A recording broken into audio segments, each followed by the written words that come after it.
Part 1. You are going to hear a conversation about purchasing a cellular phone.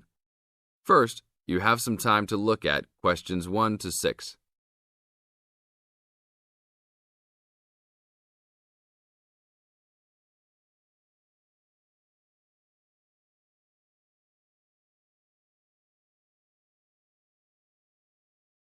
Now listen to the tape and answer questions 1 to 6. Excuse me, can you give me some information about purchasing a cellular phone? Of course, my pleasure. We carry all sorts of phones, from the most basic phones to very sophisticated web-enabled phones. I will do my best to help you find a phone that suits your needs. Thanks. I'm looking for 2 cellular phones, one for me and one for my son. I think I won't need anything too sophisticated, just your basic phone functions. But maybe my son will like something with more functions. Sure, well, let's take a look. So you have no preferences at all? What about the size or colour? How about the brand? Well, I don't really care what brand the cell phone is, but I guess I don't want anything that's too big or too small. I want a phone that can fit nicely in my hand and in my pocket. If it's too big, it might be too heavy, and if it's too small, I might lose it. Colour, I don't really care about either. Well, I don't want a pink phone. Ah, OK. So let's look for something suitable for a working person. How about this one? This one is the R55. It is black, not too big, not too small, all the usual functions. The best feature of the R55 is that it can be used worldwide, even in Europe or Asia. It looks good. How much does it cost? It is only $100. If you sign up for a calling plan, then we will give you a $50 discount on the phone. How old is this model, though? I don't want anything that's too old. This model was introduced into the market about 3 years ago, so it is a bit older, but be assured it will still work fine. Well, I think I still want something not as old. How about from last year? Any good phones from around that time? Yes, there are some. How about this one? It's the new model of the phone you just looked at, called the W55. Most of the features are the same. There are some new features on the W55 though. The battery will last up to 2 days longer, and the overall weight of the phone is lighter. How much is this one? This is selling for $150. If you purchase it along with a phone plan, then it will be only $100. Okay, I think I'll take this one. Now, I need to pick up a phone for my son. I think he'll want something more trendy, so how about a new model for him? Nothing too extravagant or expensive, though. This right here is the newest offering from the leading company in the cellular phone business. The phone is called the Rocket. It is well suited for teenage users. Among the teen-friendly features are 10 songs to choose from, a free messaging system that allows friends to send text to each other, and voice recognition dialing. The thing most younger users like about the Rocket is that it has a screen that changes colours. All this for only $100 with a purchase of a 1-year phone plan. Sounds like something my son will like. Can I sign us both up at once? Yes, of course. Both of you can share one plan. You will pay only $50 a month for both of you to share a plan. That's it? Only $50 a month? Yes, that's all. Now look at questions 7 to 10.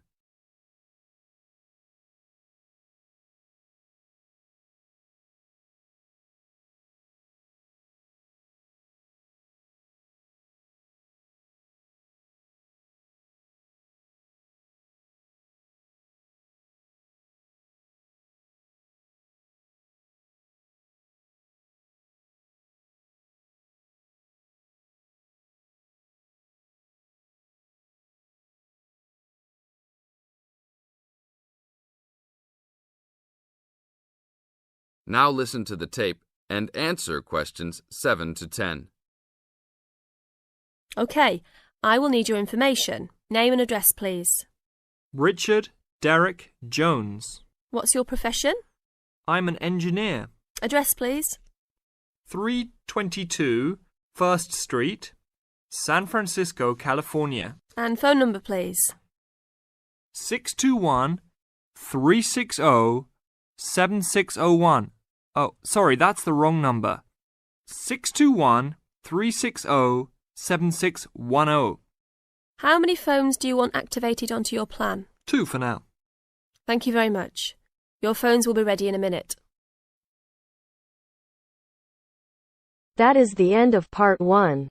You now have half a minute to check your answers.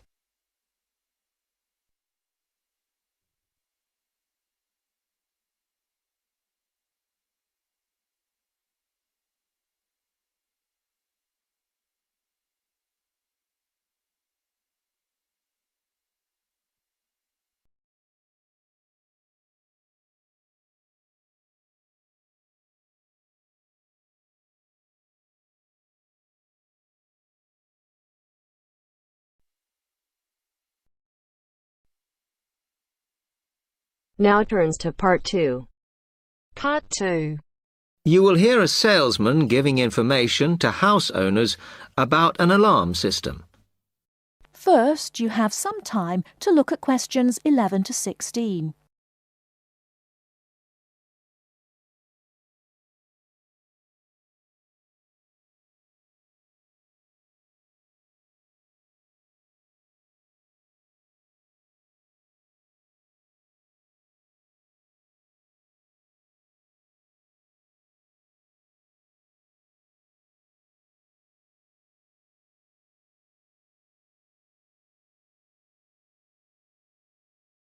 Now, listen carefully and answer questions 11 to 16. Thank you for inviting me to your residence meeting. My name is Martin Pugh from Safe Cell Alarms. I'm going to explain a little bit about home security, and I hope you'll all feel a bit better informed, and perhaps that you will even purchase one of the alarms we sell. It is all too easy these days for people to break into our homes. Did you know that 25% of all burglaries are committed by burglars breaking and entering via the back door? Even though it is locked, it is still relatively easy for someone to gain entry. And there are parts of our house that we think are not vulnerable because they look inaccessible. But they're not. So, if you're trying to protect your home, you should make sure the top floor is covered by that protection, not just the ground floor. We believe that the only way to secure your property is by having an alarm fitted. Just having the alarm on the outside can put burglars off, and we also recommend that you warn them about the alarm. To do this, we suggest you stick a sign in the front window of the house so it can be seen clearly. This alone should be enough to dissuade a burglar before they start. Now, our company has a range of alarms on offer, and I brought several along for you to see tonight. But let me just explain a few things about them. First of all of our alarms are highly visible. They're colored red, and on the underneath, there's a blue light, which you can see whether they are switched on or not. This acts as a deterrent to burglars who can see it as an active alarm system. Like most systems, our alarms are very sensitive, so you do need to look after them. You may be surprised to hear that a cat can often slink around unnoticed under the infrared beams, but a spider crawling across them will set them off. Also, our system is a little different from some. Most companies offer an option that connects their alarms to the police station. All our alarms have an automatic link to our company office. This means we can deal with a situation promptly and can sort out any alarms that have gone off by mistake. Before you hear the rest of the talk, you have some time to look at questions 17 to 20.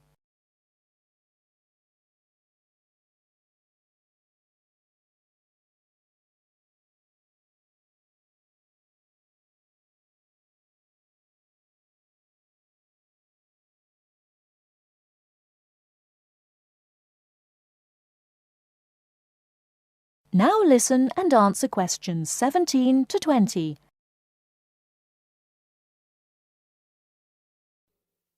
Okay, let me tell you about the installation of our alarms. Later on, I'll show you some house plans and diagrams of how the alarms operate, but you don't have to worry about them being intrusive, as we normally put them in hallways rather than individual rooms. The diagrams show you how the beams work to cover the whole house in this way. Oh, one small thing while I remember is don't leave your security code in your house. A lot of people keep it in the kitchen or their study, but we suggest you leave it with a neighbor so that if there is a break-in, the burglars can switch the system off. Now, regarding the practical aspects of installation, I know that many of you are out all day, and I'm afraid we don't install the alarms at weekends. But we do offer a service where we can fit the alarm system in the evenings for you. But we do charge a little bit extra for that. Finally, we do offer a range of systems, so I suggest you look at the leaflets on our prices. And please don't be put off from investing in a more sophisticated system to protect your home, as we do allow you to set up a monthly payment if it's too much in one go. Okay, now if you'd like to come forward.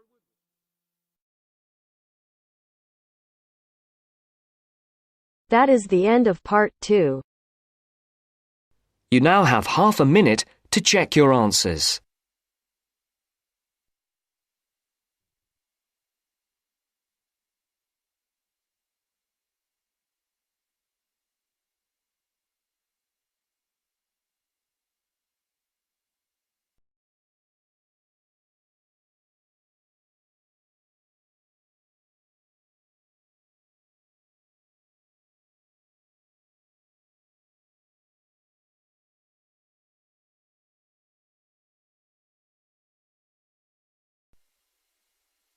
Now turns to part 3.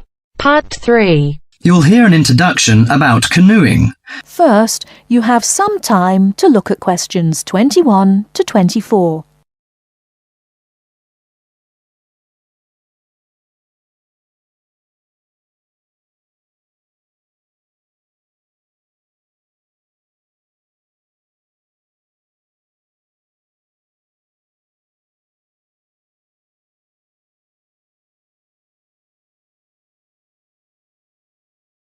Now, listen carefully and answer questions 21 to 24.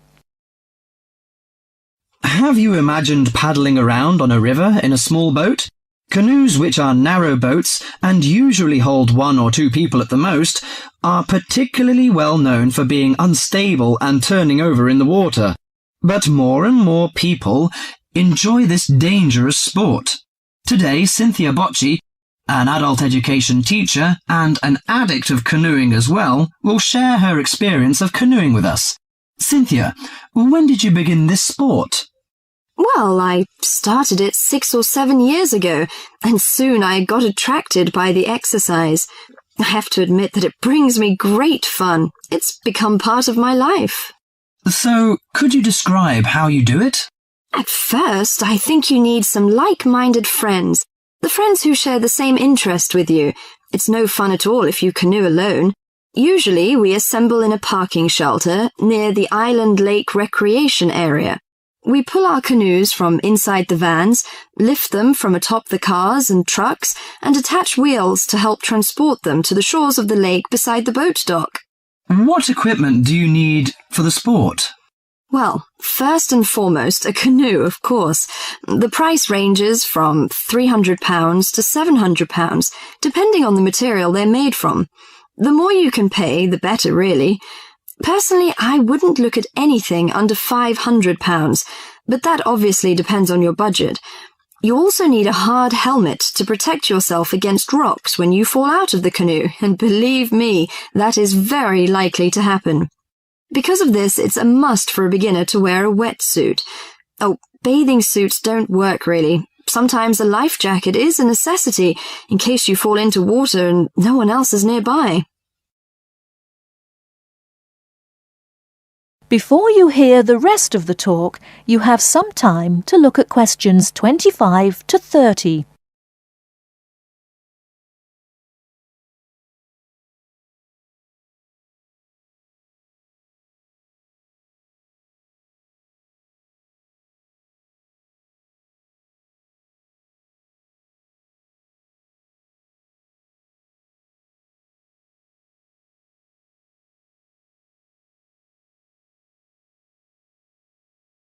Now listen and answer questions 25 to 30. Think it's all worth it? Absolutely. I just love it. It's exciting, exhilarating, yet it's peaceful and it's calm. You can work as hard as you want to, or you can take it easy. In addition to having fun, canoeing offers a workout without realizing you're working out. Besides being a great exercise, which is good to heart and lungs, you gain strength and mobility. You build strength not only by paddling, but also from lifting and carrying your canoes. You can also exercise your mobility. Frankly, I never had upper body strength until I started canoeing. Now I can pick my canoe up and carry it on my shoulder with no problem. However, it's not just a workout of the upper body, but also a total body workout. If you're doing it correctly, it's a great calorie burner. And more important to me, paddling isn't strictly about exercise. It's as much about the peace and relaxation that comes from being out on the water. I saw it described on a brochure as liquid medicine for the soul, and that is so accurate. It allows you to take a mental break from your ordinary routine. It's a lot of fun and you meet a lot of great people. We connect on the waterways by responding to email invitations, posting on websites and club announcements. Also, it's a great way to get an up-close view of nature. You can sneak up on wildlife. I've been right next to ducks, deer, and all kinds of birds. You just get a different view than you can get on land. I especially enjoy camping by canoe. It's like backpacking without having to carry a pack on your back. You can put everything you need in the hatches of the canoe. Have you experienced this kind of camping? Well, whatever you say about this sport, it's never dull. I think on one level it's a serious activity and you can become a real champion, but it's a small group who take it that far. But for most, it's a fantastic sport for anyone who likes adventure. That is the end of part 3. You now have half a minute to check your answers.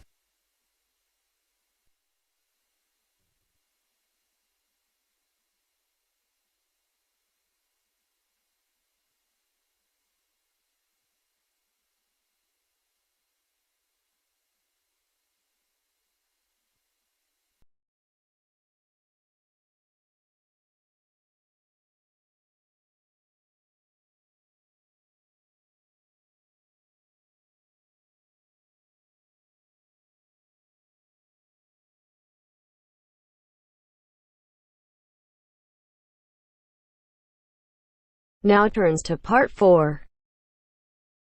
Part 4. You are going to listen to a lecture on language learning. First, you have some time to look at questions 31 to 40.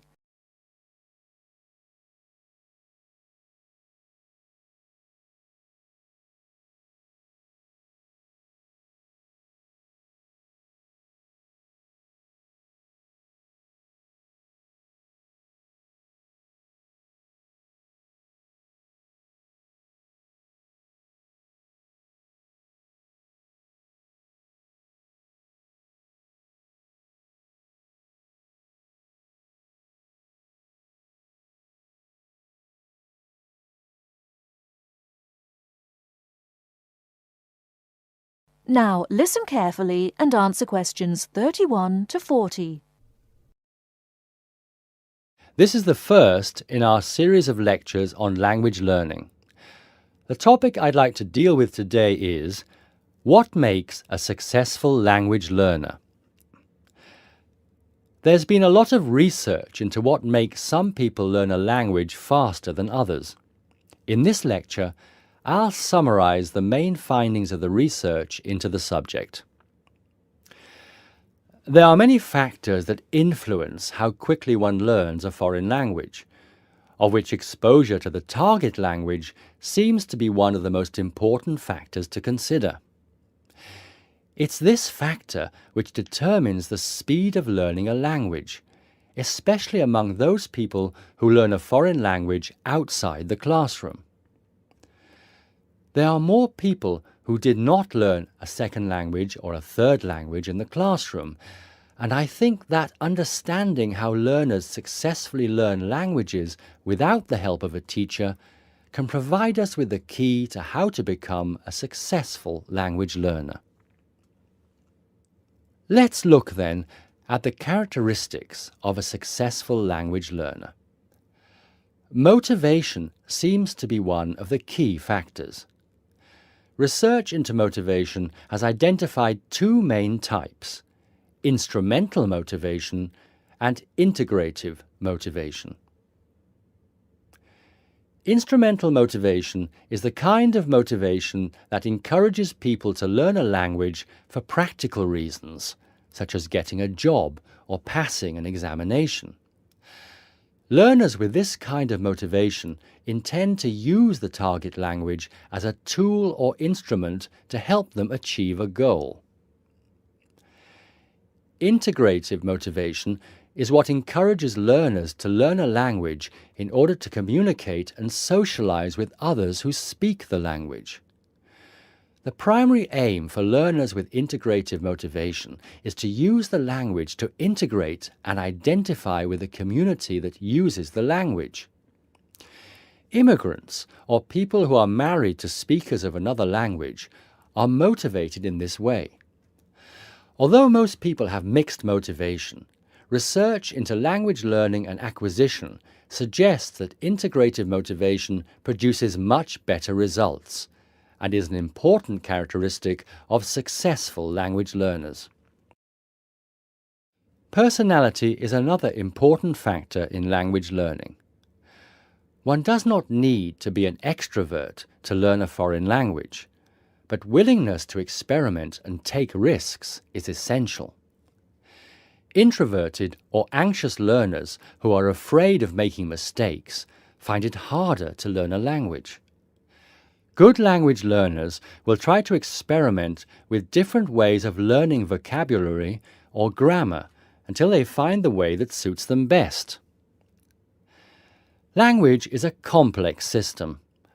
Successful language learners often design complex learning systems to master a language. They think about how they learn and organize their learning accordingly. They develop their own learning style and use a range of learning skills such as efficient revision techniques, systems for learning and organizing vocabulary, the ability to monitor their own speech, and the ability to plan their learning. Finally, age is another major factor to be borne in mind. Children seem to be in the best position to learn a foreign language rapidly and with the best results. Older learners can also be very successful and become proficient at using a language. Adult learners who make decisions about their learning and are independent of the teacher, who are analytical and aware of how they learn, and who take responsibility for their learning, stand a very good chance of learning a foreign language successfully. That is the end of part 4. You now have half a minute to check your answers.